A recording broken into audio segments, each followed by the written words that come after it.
Via ini memang betul asli. Aduh, nantilah kalian dengar sendiri lah, seram. Jadi kan Wak, Via ini adalah tipe orang yang memang agak sensitif untuk hal-hal yang berbau mistis. Tapi dia ngaku dia ini bukan berarti indigo gitu loh. Hanya saja sesekali matanya ini bisa lebih peka sampai dapat melihat sosok mereka-mereka itulah. Apalagi kalau misalnya si Via ini sedang datang bulan, sering dia lihat-lihat si kawan-kawan itu. Nah, pengalaman seram Via ini Wak bermula pada hari Sabtu malam sekitar jam 9. Di saat dia ini sedang dalam perjalanan ke salah satu rumah pelanggannya Wak. Nah, si Via ini mempunyai side job menjadi tukang henna Wak, yang gambar-gambar henna di tangan pengantin tuh. Nah, pada saat mengambil orderan di hari Sabtu itu, kebetulan waktu itu Kak Via ini lagi datang bulan Wak, hari kedua. Jadi memang agak lebih sensitif lah untuk hal-hal yang berbau mistis kan. Nah, jadi dijelaskan sama Via, posisi rumah pengantin yang didatanginya itu berada di gang kecil Wak, dimana di depan mulut gang kecil itu terdapat gedung rumah sakit bersalin yang sudah tidak pernah beroperasi lagi. Udah 2 tahun gak beroperasi maksudnya. Dan di halaman gedung rumah sakit itu terdapat patung ibu menyusui Wak, yang dikelilingi pagar teralis kurang lebih setinggi pria dewasa lah gitu. Sama ada juga pohon besar kali Wak, yang cabang dahannya itu menjulang tinggi. Dan pada saat melewati gang tersebut Wak, Via yang memang waktu itu dibonceng oleh suaminya sempat mendengar sayup-sayup suara ramai dari rumah sakit Wak. Dan pada saat itu Via juga sempat melihat ada orang yang lagi ngobrol gitu di bangunan itu. Bangunan udah nggak dipakai ini. Dan karena Kak Via ini merasa kalau apa yang dilihat dan didengarnya ini nggak nyata, Via pun mencoba konsentrasi lagi nih sambil baca ayat kursi pasti kan. Udah lah itu, ada orang ngobrol-ngobrol kan, itu udah ditutup gitu kan, tapi dia tetap baca ayat kursi.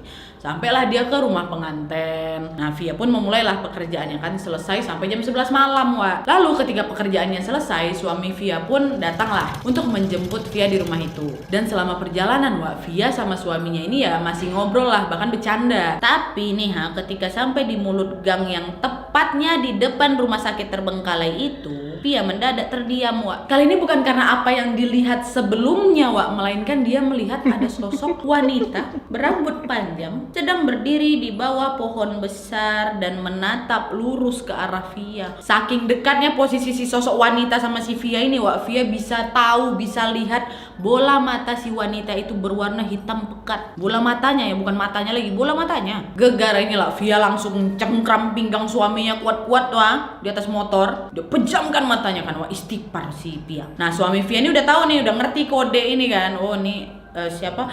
Istri aku tertengok ini, tersampuk gitu lah. Suami langsung lah kan mencoba menenangkan dan mengalihkan si Via ini dengan celetukan, canda-candaan gitu lah. Karena suami Via ini paham betul dengan kondisi istrinya. Maka dari itu dia nggak langsung bawa istrinya balik ke rumah Wak. Dia mampir dulu ke warung ketoprak tuh yang posisinya menghadap ke arah jalan yang mana kalau kita duduk, kita bisa lihat ada lorong yang mungkin panjangnya 4-5 meter lah gitu. Dah berhenti mereka di situ, suaminya pun pesan ketoprak. Nah, waktu lagi duduk sambil nyantap ketoprak itu Wak, suaminya Via terus-terusan ngajak ngobrol lah supaya Via ini nggak ingat kejadian tadi lagi tuh, entah apa yang dia lihat kan, belum ngobrol nih, tapi dia tahu nih kode istri, pasti dia lihat sesuatu. Nah, baru aja Via ini perlahan-lahan lupa mengenai kejadian tadi, Via ini nggak sengaja Wak, dia lihat ada seseorang yang berdiri di lorong gelap tadi itu. Tapi di situ Via masih mencoba berpikir positif tuh Wak, dan dia berusaha mengalihkan pikirannya dengan tetap ngobrol sama suaminya. Terus Wak, setelah mereka selesai makan dan ketika perjalanan balik ini berlanjut, Via mendadak memiliki firasat buruk Wak. Via yang memang udah keringat dingin, tiba-tiba aja dia bilang, "Bang, cepatlah Bang, aku mau cepat sampai rumah," kata dia kayak gitu. Nah, oke deh, peluk abang, kata dia kayak gitu. Sen, ngebut lah kan lakinya. Nah, sesaat pada saat mereka ini berada di jalan yang agak sedikit menanjak Wak, Via yang pada saat itu nggak sengaja nengok ke kaca spion motor. Dia langsung teriak sekencang-kencangnya. Karena apa? Karena dia melihat dengan jelas kalau ada wanita berbaju putih berambut panjang sedang melayang-layang di belakang Via Wak. Dan nggak sampai situ aja, udah melayang, sosok wanita ini pun tersenyum. Senyumnya pun luar biasa lebar Wak, kayak bibiran terobek sampai ke sudut hidung katanya, gini gitu sampai ujung telinga, ujung hidung. Seram juga lah itu. Dan di situasi seperti ini, suami Via yang memang udah bingung karena ya dia nggak lihat apa-apa, cuma istri aja yang lihat kan. Makin dikebutkannya lagi sampai istighfar deh, ada mas, istighfar nih, kita bentar lagi sampai rumah. Via tetap dia peluk kencang suaminya, dia pejamkan matanya Wak. Ya, dia pejamkan matanya, dia tetap istighfar. Nah, Via yang masih merasa diikuti ini tiba-tiba dia kan pejamkan mata tuh. Gitu kan, istighfar, astagfirullahaladzim. tiba-tiba Via merasakan ada hawa dingin sedingin es Wak, yang menjalar di area sekitar matanya. Yang pada saat itu si Via masih tutup mata ya. Kok tiba-tiba dingin kayak es mataku kayak gitu. Dan aku menceritakan bagian ini agak tiba-tiba Wak, setelah dia ngerasain matanya kayak ketutup es tuh Via mendengar ada suara ketawa dan lirihan mengatakan tertangkap.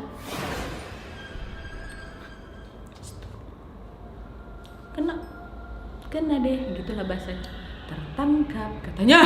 Dan pada saat dia dengar lirian tertangkap itulah Wak ya, di situ Via udah nggak bisa melihat apa-apa lagi Wak. Kenapa? Karena meski dia mencoba untuk membuka matanya yang dia nggak tutup pakai tangan ya, kan tangannya meluk suaminya, dia kan gini, ini nggak bisa dibuka ini Wak.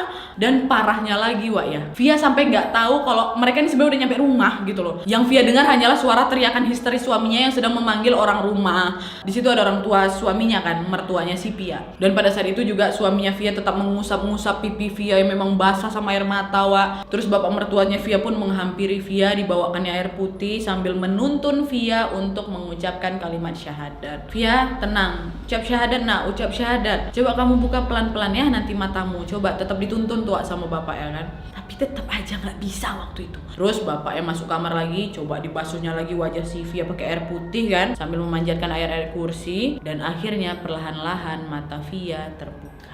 Dan bapak mertua Via memang sudah tahu menantunya ini agak sedikit sensitif. Dia tanya lagi, kamu ketemu di mana gitu, kayak udah paham lah kan. Ketemu si cewek tadi tuh Via ceritain lah, tadi pak waktu jalan udah agak menanjak. Gimana sekarang, kamu udah aman? Gak kenapa-napa? Enggak pak, saya masih kenapa-napa. Bahu saya berat, kata si Via. Wah, bapaknya masuk lagi, diambil kayak apa sih, sapu lidi itu tepuk-tepuk lah bahunya Via kan, sambil tetap memanjatkan doa. Dan akhirnya setelah itu bahu Via ini pun mulai perlahan ringan. Bisa kalian bayangkan kan, udah rame orang, ibaratnya kan ada bapaknya, ada ibu mertuanya, ada suaminya, mata Via masih dingin, masih nggak bisa kebuka, ditutup sahabat. Ya Allah. Dan setelah Via ini mulai tenang Wak, dia cobalah menceritakan kejadian itu kepada mertua sama suaminya. Dan esok harinya pun Via ternyata mendengar lagi Wak cerita mertuanya mengenai adik iparnya yang bernama Indra Wak, yang juga mengalami pengalaman horor ternyata. Jadi ceritanya waktu itu si Indra di malam itu Indra ini bekerja di sebuah toko buku Wak, di supermarket. Dan dia ini memang terbiasa balik malam sekitar jam 11-an gitulah. Nah berhubung waktu itu memang malam minggu, Indra ini biasanya ya sempet nongkrong bentar lah sama kawan-kawannya kan. Sehingga si Indra ini baru nyampe rumah sekitar jam 1 pagi. Dan ketika sudah sampai di rumah Wak, Indra yang udah mulai kelaparan itu, dia pergilah ke dapur mau masak mie kan. Tapi entah kenapa Indra pada waktu itu mendadak kayak merasa sedikit takut lah gitu Wak. Padahal si Via tahu betul adiknya nih, adik iparnya ini nggak percaya sama hal-hal mistis. Begitu juga dengan ibu mertuanya sebenarnya. Jadi waktu si Indra ini mengarah ke dapur, dia ambil mie-nya kan, dia rebus airnya. Kan dia nyalain dulu kompornya itu kan Wak ya. Nah baru aja kompor itu nyala Wak, tiba-tiba ada sosok perempuan rambutnya panjang, pakai daster warna putih, lewat pas sekali di sampingnya si Indra. Jelas sekali dia lihat, mengarah ke kamar mandi belakang. Nah dari sinilah si Indra udah agak cemas kan, kok mama jalan diam aja. Biasa Wak diomelin nih balik malam-malam gitu kan, paling nggak kok dari mana kok baru balik jam segini gitu kan, lapar kan gue kayak gitulah. Ini nggak, diam aja si cewek itu masuk kamar mandi. Tapi Wak nggak berapa lama rasa cemasnya si Indra ini pun mulai meningkat, jadi rasa takut yang sangat luar biasa. Jadi untuk memastikan siapa yang barusan lewat tadi, Indra pun coba manggil mamanya depan toilet kan.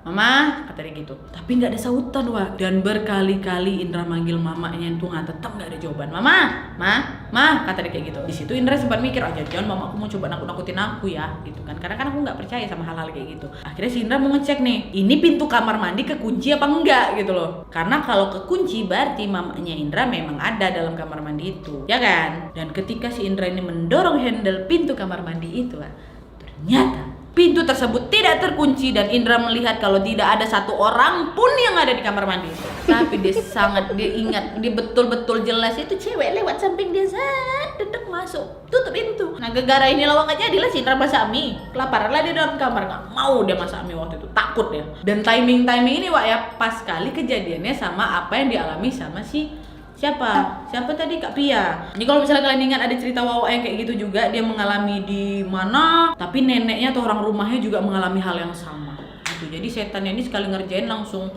dua, kan? Nah, Indra yang awalnya nggak percaya hal tersebut, nggak percaya hal-hal mistis, dipatahkan sama kejadian tadi malam, Wak. Ini masih ada lagi nih ya, kelanjutan yang nggak sampai situ aja. Besok paginya barulah kan si Indra ini cerita ke mamanya. Mamanya nggak percaya hal-hal kayak gitu tuh, ha. Mamanya bahkan mikir waktu itu Pia lagi halusinasi, Wak. Waktu Pia yang nangis-nangis diapain, ditepuk-tepuk pakai sapu lidi sama suaminya padahal. Nah, ternyata Wak, waktu si Indra itu menceritakan hal tersebut ke mamanya, rupanya mamanya juga dilihati sosok wanita yang ciri-cirinya persis kayak apa yang dilihat sama si Indra. Tapi waktu itu mamanya ngelihatnya menjelang azan subuh, Wak. Satu rumah dilihatkan langsung sama si kakak tadi tuh, ha. Mulai dari situ barulah percaya mamanya soal hal-hal mistis gitu, Wak. Dan sehingga sejak kejadian itu mereka pun sekeluarga sepakat mengadakan pengajian di rumah. Meski kejadian-kejadian mistis itu masih kerap terjadi di rumah mertuanya Via, dimana di situ Via percaya kalau gangguan cewek di tanjakan itu malah singgah pula ke rumah, malah tinggal pula di rumah mertuanya.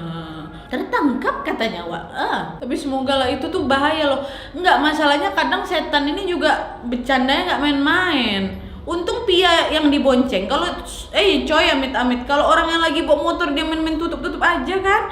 Semoga Kak Pia, suami, ibu mertua, bapak mertua, dan bapak mertua Pia maksudnya ya, dan Indra sehat-sehat aja ya. Kalian masih tinggal di rumah itu nggak sih? Masih ada nggak kakak-kakak itu? Kalau kalian tonton, Pia tolong kasih tahu, tolong coba aku tanya sama Bang Indra, sama siapa-siapa itulah, sama ibu, sama suamimu. Kalau sempat ada cerita lagi, DM aku aja ya. Oke, Wak, jadi itu tadi 2 kisah pilihan untuk di part 4 ini. Gimana menurut kalian? Kisah mana yang paling menyeramkan menurut kalian? Kalian boleh komen di bawah. Dan jangan lupa buat kalian yang juga mau membagikan cerita horornya yang gak kalah menyeramkan juga, untuk bisa menambah koleksi cerita horor kami, bisa langsung aja komen di bawah, Wak. Komen di bawah. Bisa tolong langsung kirim aja ke email yang ada di description box di bawah. Oke, Wak, jadi sekian dulu videonya. Terima kasih yang sudah menonton. Kalau kalian suka video ini, klik like-nya. Jangan lupa komen di bawah untuk ide dan saran-saran untuk